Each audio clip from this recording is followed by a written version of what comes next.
Selamat pagi. Kembali kita bertemu di mata kuliah pemrograman web 1. Jadi minggu ini kita akan belajar mengenai form. Topik kita mengenai form. Form ini untuk di dalam bahasa pemrograman ini sangat penting.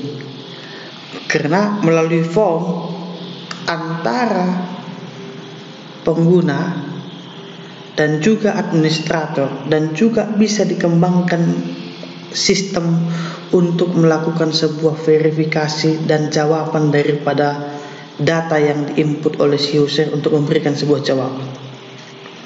Nah, jadi makanya form ini sangat berguna khususnya untuk membuat sebuah web yang dinamis. Lanjut.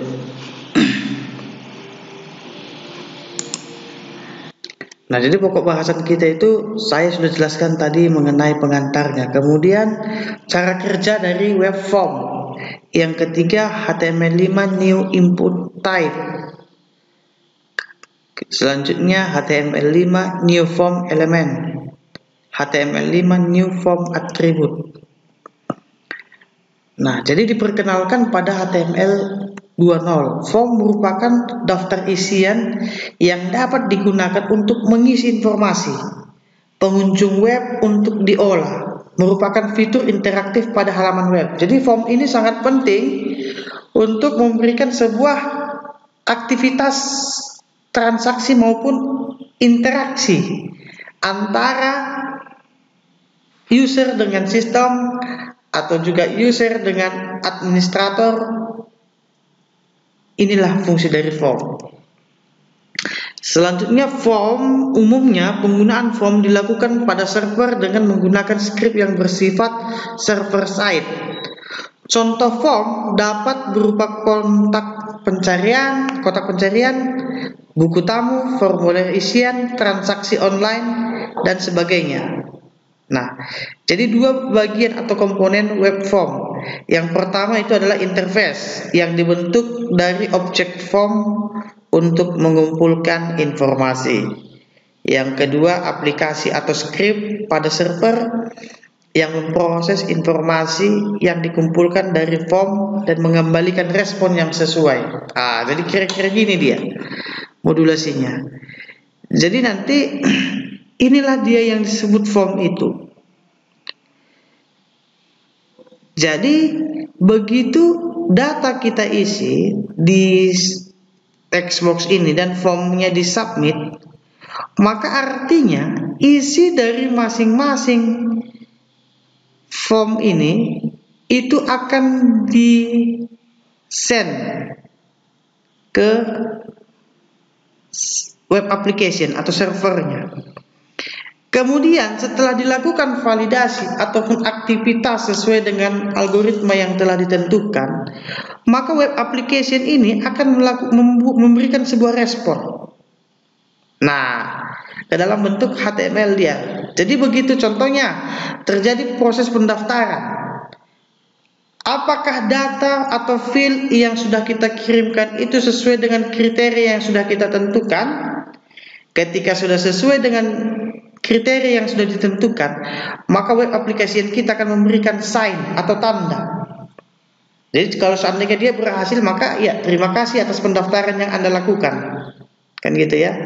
Tetapi kalau sesuai dengan algoritma dan logika daripada program kita yang sudah kita bangun ini ada memberikan sebuah indikasi kesalahan, maka dia juga akan memberikan respon. Responnya apa? Mungkin isi form yang sebelumnya kemudian dan pesan kesalahannya. Jadi contoh namanya adalah Sali, ya kan gitu ya. Selanjutnya emailnya itu contohnya strongarm@example.com. Ternyata di dalam logika program atau aplikasi ini sudah ditentukan algoritmanya. Apabila ditemukan email yang sama, maka sistem akan secara otomatis menolak. Nah, persoalannya ini kebetulan dua data. Jadi biasanya di dalam transaksi-transaksi itu ada kemungkinan ditemukan banyak field yang harus kita isi. Contohnya data data pengunjung, kemudian data pendaftaran. Ini kan memungkinkan banyak. Coba kita bayangkan ketika mungkin terjadi kesalahan di dalam satu field, kita harus mengisi semua field dari awal. Ini bukan merupakan kerjaan yang mudah. Makanya begitu terjadi kesalahan, harusnya isi form yang sudah kita isi tadi itu kita kembalikan lagi responnya ke form sebelumnya. Dan juga apa yang terjadi kesalahan itu kita ingatkan user melalui pesan kesalahan yang kita sertakan atau lampirkan. Jadi contoh, username-nya sudah pernah ada, sudah eksis. Tapi artinya bahwa data yang sudah disubmitnya tadi, kita pastikan dia jangan ketik dari awal lagi. Iya kalau dua field. Kalau seandainya coba kita bayangkan kalau seandainya datanya ada 50 field, sementara untuk menginput 50 field membutuhkan waktu katakanlah dia 3-4 menit. Ada satu kesalahan, tambah 4 menit lagi. Menurut saya ini tidak efisien. Sementara cuma satu field yang kemungkinan dia ada masalah. Nah ini dia cara kerjanya. Nah kemudian cara membuat form di HTML itu tagnya cuma ini aja, form. Jangan lupa tutup. Nah form dapat diisi berupa objek form maupun elemen blok lainnya. Ini form tidak bisa atau tidak boleh berbentuk nested. Jadi artinya begini.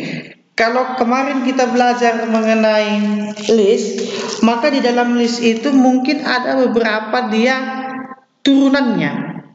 Jadi contoh, di sebuah perguruan tinggi ada dia program studi. Jadi katakan dia,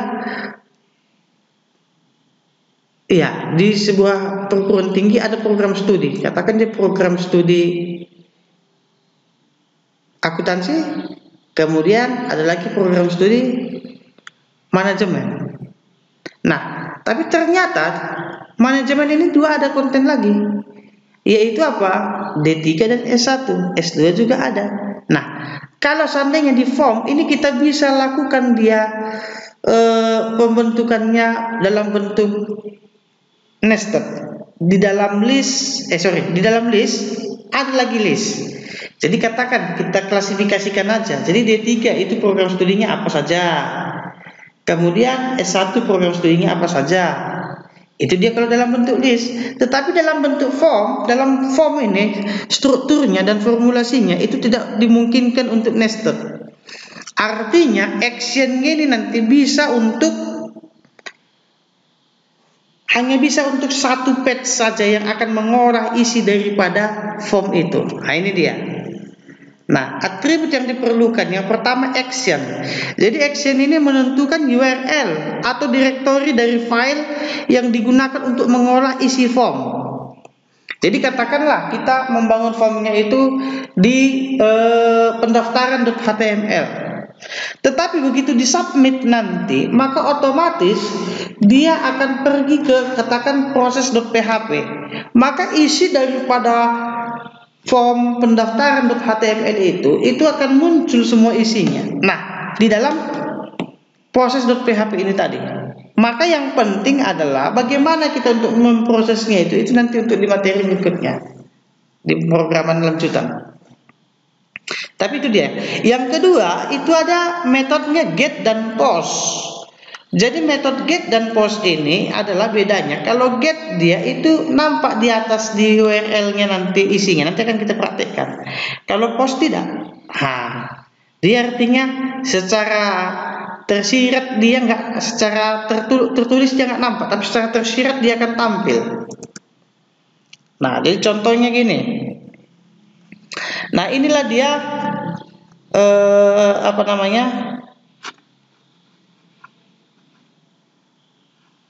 tampilan awalnya. Jadi form nama dan email. Nah, begitu kita submit, dia akan masuk ke sebuah halaman yang sudah kita tentukan untuk diproses. Artinya, isi dari name ini, name adalah ini, kemudian emailnya adalah ini.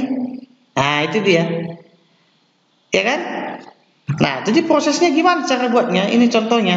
Form action. Artinya nanti di directory ini, kemudian di halaman page ini dia. Dengan metode apa? Post. Artinya begitu dikirim nanti di URL-nya itu nggak nampak isinya Sally. Tapi kalau kita buat get, maka akan nampak nanti di atasnya itu isinya apa. Nah, itu ya. Nah, jadi tag apa yang ada sebetulnya? Ini dia prinsip dasarnya. Kita akan langsung masuk nanti ke contoh, dan materi ini nanti kalian bisa baca dan didiskusikan serta dibuat nanti tugasnya juga untuk pemahaman kalian yang lebih lanjut, karena memang materi ini sudah banyak itu beredaran di W3 School dan di website resmi lainnya. Tapi kita ini akan mencoba untuk memberikan dasar dan bagaimana penggunaannya. Nah, jadi untuk form ini tag yang umum digunakan salah satunya adalah pasti form. Ini merupakan untuk mendefinisikan form. Kemudian input ini berupa text box dia. Jadi type-nya bisa password, bisa teks, bisa email dan lain sebagainya. Itu untuk di propertinya nanti. Di atributnya. Text area ini untuk mengisi komentar. Artinya katanya itu lebih daripada 100 karakter, panjang dia. Label ini digunakan untuk penanda atau judul daripada field. Kemudian field set ini adalah menggrouping elemen di dalam sebuah form.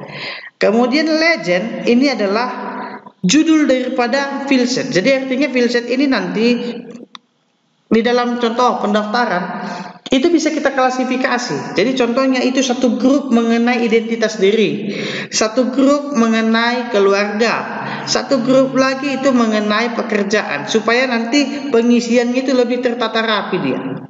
Ya. Kemudian legend ini itu untuk judulnya. Jadi contohnya kayak yang tadi itu. Di legendnya itu kita buat dia pendaftaran, kan gitu. Kemudian apalagi?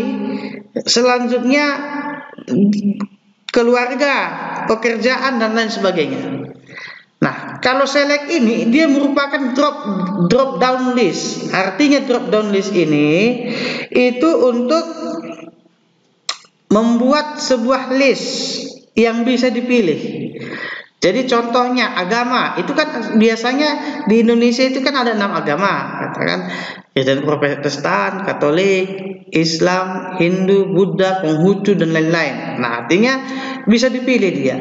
Nah, kemudian OPT group itu adalah mendefinisikan grup. Nanti akan kita contohkan. Jadi kayak di kampus kita itu kan ada 2 ya kan? Yayasan kita kan ada 2 dia jenisnya daripada jenjangnya. Katakan yang pertama dia politeknik, satu lagi STAMI. Nah, di politeknik ini kan ada lagi anaknya kan, sama kayak yang di list tadi itu. Jadi artinya ini nanti OPT group itu mengklasifikasikan. Jadi kalau kita kan ada 2, PBI dan STAMI, itu dia OPT grupnya. Nah, di dalam STAMI ada 2 lagi, apa itu? Akuntansi dan manajemen. Jadi nanti kan kita listkan, kita akan praktekkan. Kemudian button ini mendefinisikan button. Data list ini merupakan untuk predefined option for input control. Kemudian keygen itu adalah untuk generator field. Output itu adalah untuk result of calculation. Oke, kita akan praktekkan lah. Jadi langsung aja kita praktekkan, nanti materinya saya akan kirimkan nanti. Nah, ini penjelasan yang tadi itu. Jadi langsung kita aja ke form input. Jadi form input itu button itu, kemudian checkbox itu tipenya bisa button, checkbox, color, date, the time local, email, file, hidden, image, mount, number, password, radio, range, reset, search, submit, tell, text, time, URL, week dan hidden. Ini dia untuk yang form input tipenya.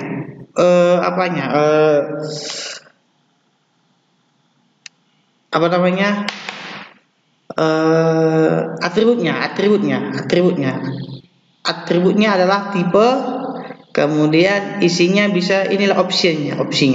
Oke, kita langsung praktikkan aja ke contoh. Jadi contoh 1, ini adalah tipe button. Kita akan praktikkan tipe button, hidden, text, search, checkbox. Ini dia checkbox, kemudian tipe submit. Tipe color, ini langsung muncul dia color pickernya. Kemudian tipe mount. Coba kita contoh. April 2020. Kan gitu ya. Dan bagaimana proses pembuatannya? Langsung aja kita buat. Jadi standarnya.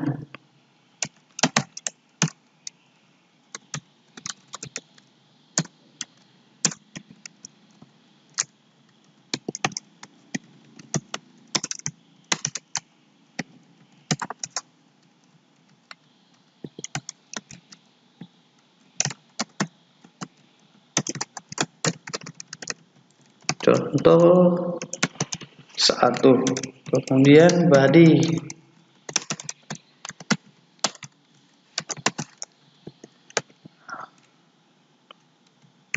Kita simpan dulu ya.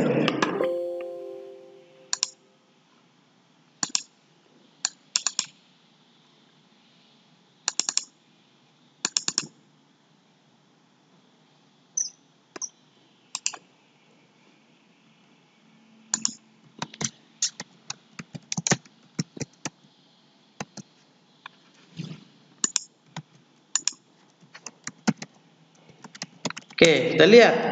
Nah, jadi apa yang harus kita lakukan? Ini kan katanya melalui contoh ini, buat dia tipe button. Jadi ingat, form itu pasti harus kita mulai dari tag form. Kemudian jangan lupa tutup form. Nah, selanjutnya apa? Ini tipe button, berarti tipe button. Kan gini, caranya gimana? Seperti tadi itu, berarti input tipe button. Oke, kemudian kita BR-kan ini baris baru. Kemudian tipe hidden, jadi langsung aja kita copy pastekan aja sampai sini. Hidden.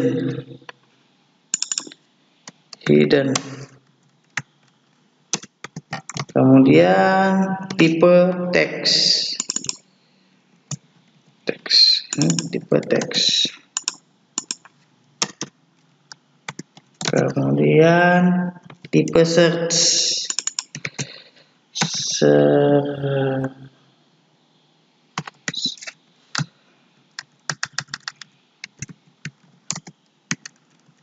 Selanjutnya tipe checkbox.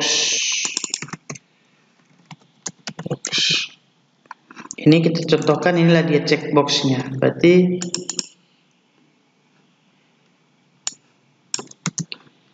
selanjutnya kita buat ya. Apa itu? Berarti kata yang paling Anda sukai. Kata yang paling Anda sukai.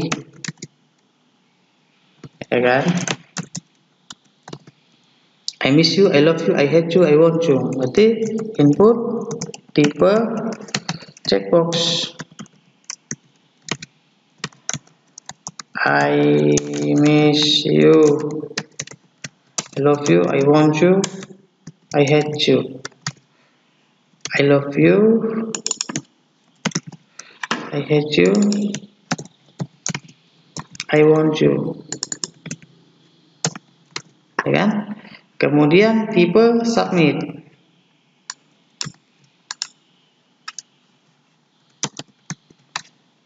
Tipe submit.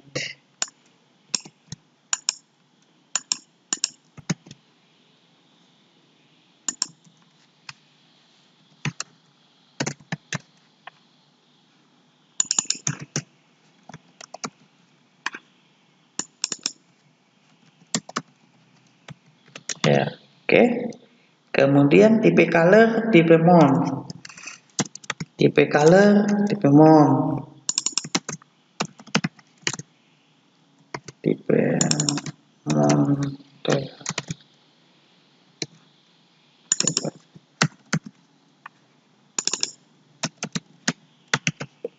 Kita lihat ya. Kita lihat hasilnya seperti apa.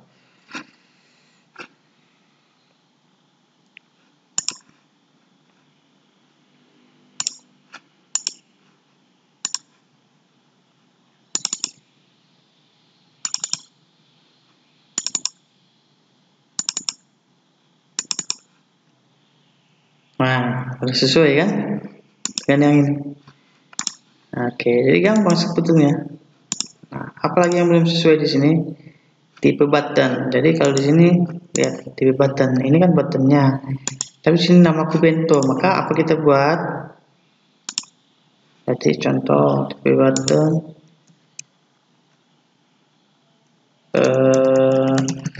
Value-nya itu nama.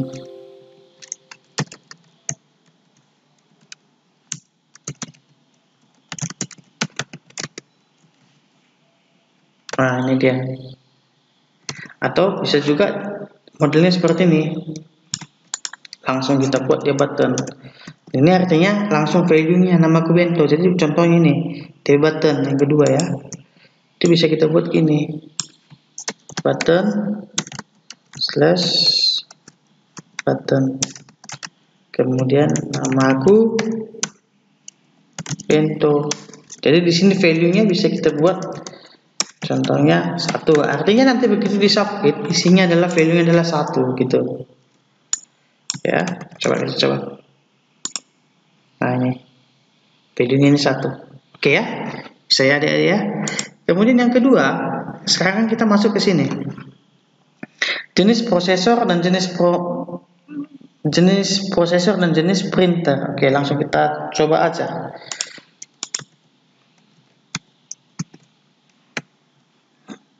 Ini jangan lupa ya aturan, tetap kita mainkan. Nah, ini perhatikan contohnya.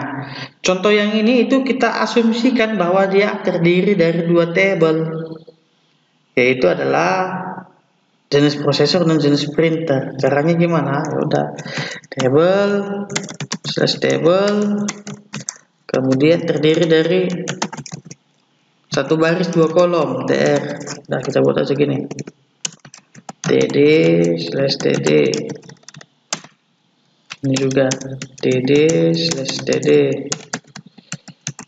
Nah, apa yang terjadi di sini kita buat. Berarti jenis ini kan kita buat strong lah ya, strong jenis prosesor. Ini kita buat BR aja. Nah, ini apa ini? Berarti input tipe apa? Tipe radio. Nah, kemudian Pentium 4. Oke ya. Ini core 2 quad core. Nah, ini ya. Core 2 core Pentium core 2. Kemudian ini apa? Pentium quad core. Pentium quad core. Kemudian AMD X2, AMD X4. Ini dia AMD X2, kemudian AMD X4. Oke, kita lihat. Ini kita simpan lah ya. Contoh 2.html. Nah, kita lihat.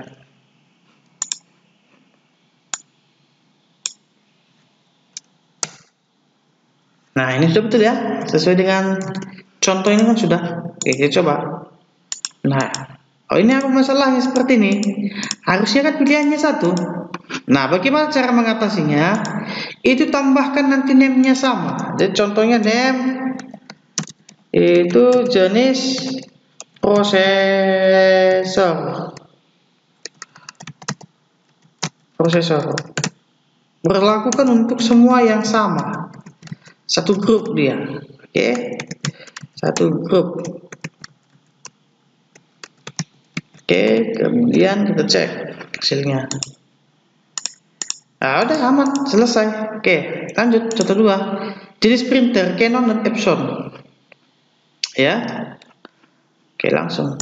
Berarti nanti sama aja modelnya gini. Di sini kita langsung buat jenis apa? Jenis printer kan gitu. Langsung aja kita buat Canon sama Epson. Gitu kan? Coba kita lihat hasilnya seperti apa. Nah, jadi supaya ini ke atas kemarin gimana caranya? Kita buat V line top. Nah, kemudian ini juga supaya ke bawah tambahkan BR. Nah, ini sudah betul ya. Nah, tapi ini harusnya di sini ada, di sini juga ada, karena beda dia jenisnya. Makanya untuk membedakannya di sini kita juga harus kita ganti dia name. Ini jenis printer. Ini juga jenis printer. Maka artinya bisa dipilih. Oke, bisa ya? Oke. Nah, sekarang yang contoh yang ketiga.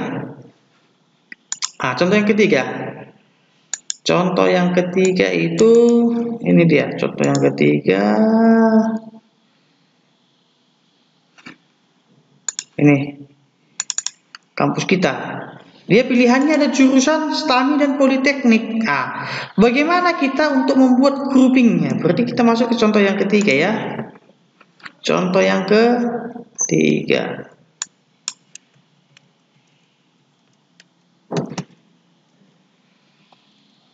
Ini contoh yang ketiga.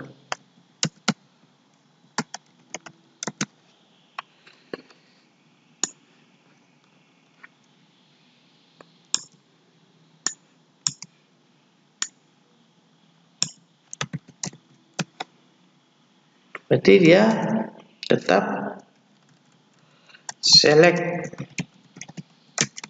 Ya, ini dia. Select. Kemudian perhatikan, kita harus kerjanya dari sini dulu. Berarti STAMI dan Politeknik kan gitu ya. Berarti OPT group /OPT group. Ini STAMI. Oke, kita cek dulu. Betul enggak? Cek dulu. Ini kita cek contoh 3.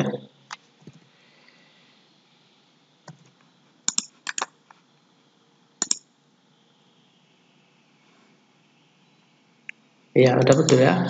Tinggal kita buat di sini labelnya STAMI. Oke, kita cek.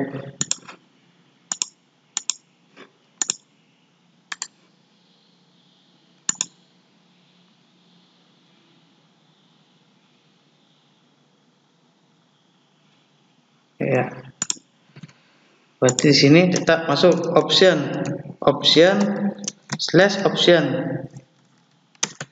Ini pilih jurusan. Ini option, pilihannya apa?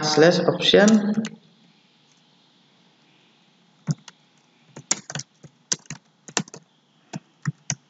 manajemen sama akuntansi.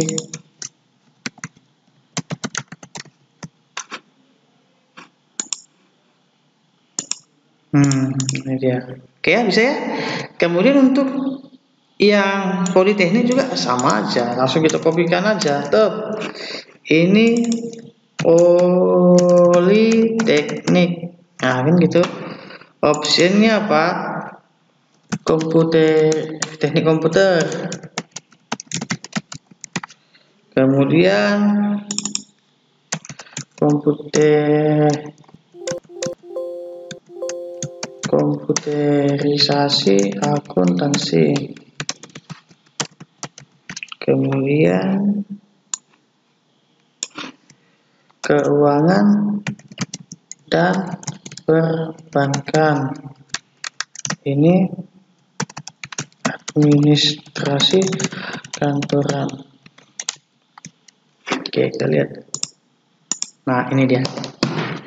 Oke, baik adik-adik, mungkin supaya nggak terlalu banyak materi untuk kalian cerna, nanti coba kalian buat contoh makalah ya. Contoh atau buat makalah untuk contoh daripada masing-masing elemen-elemen yang sudah kita tentukan ini. Nih. Jadi contohnya input, kan saya perhatikan teks area, label, filset, select, OPT group juga sudah tadi, data list, gigan, dan output. Buat penjelasannya dan buat hasilnya dan semua ini. Nah, artinya buat semua contoh sampai halaman ini sudah saya buat juga contohnya ya. Ini sampai halaman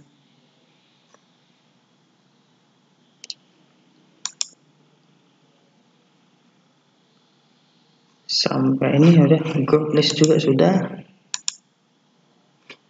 sampai halaman